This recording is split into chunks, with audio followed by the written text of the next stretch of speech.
Sa pamamagitan ng paggamit ng ating mga talento at teknolohiya, patuloy nating maipapakita ang lakas ng pagkakaisa.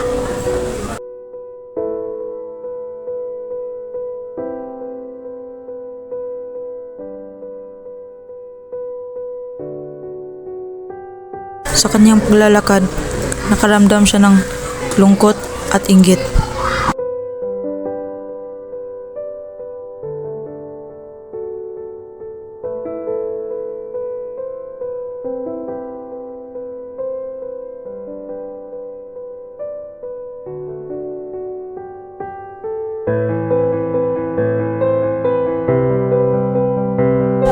Habang didilig ako ng halaman, may narinig akong musika. Saan kayo ito nanggaling? Ako'y nagulat, bagamat hindi ko alam kung bakit kinuha ni Inay ang aking gitara. Ako'y lubos na nalungkot at naluha na lamang.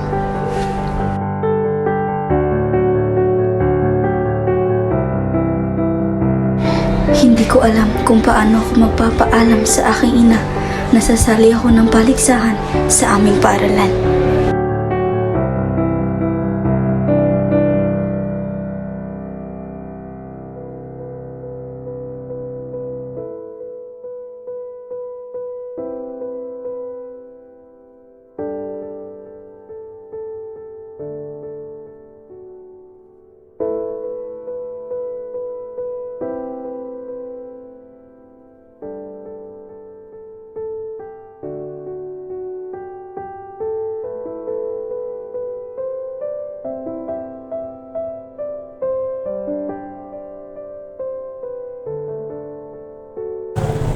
Dahil sa musika, nagkaroon ako ng oportunidad sa abroad at kinakailangan kong umalis agad.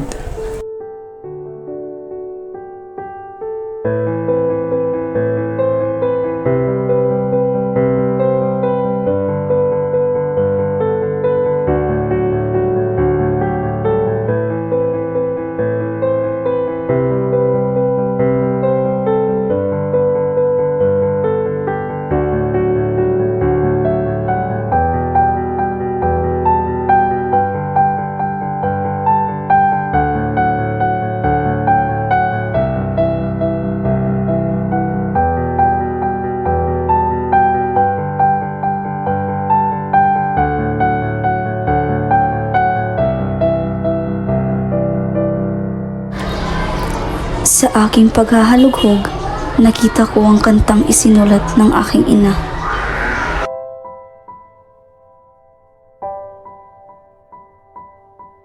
Habang ako ay may kausap sa aking telepono, tila may narinig akong boses anghel.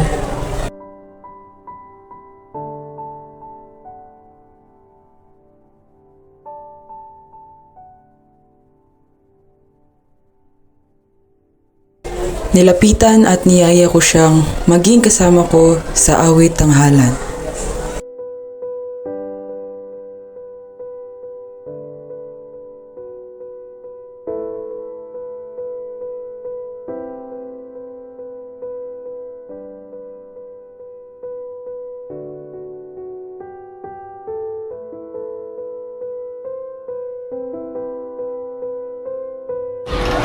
Sa takot kong mapagalitan ni Inay, sinabi ko na lamang na magpipinta kami sa aking silid.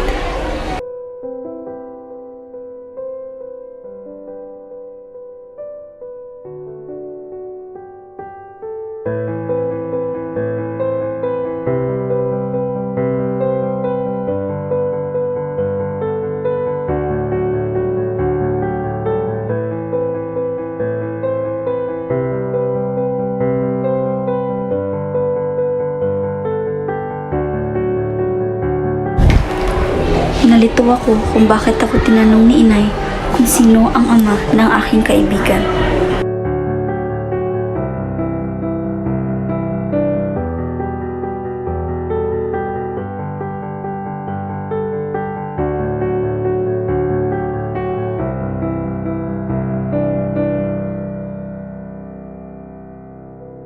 Dahil sa pagmamahal ko sa aking anak, ay pinayagan ko na siyang sundin kung ano ang gusto ng kanyang puso.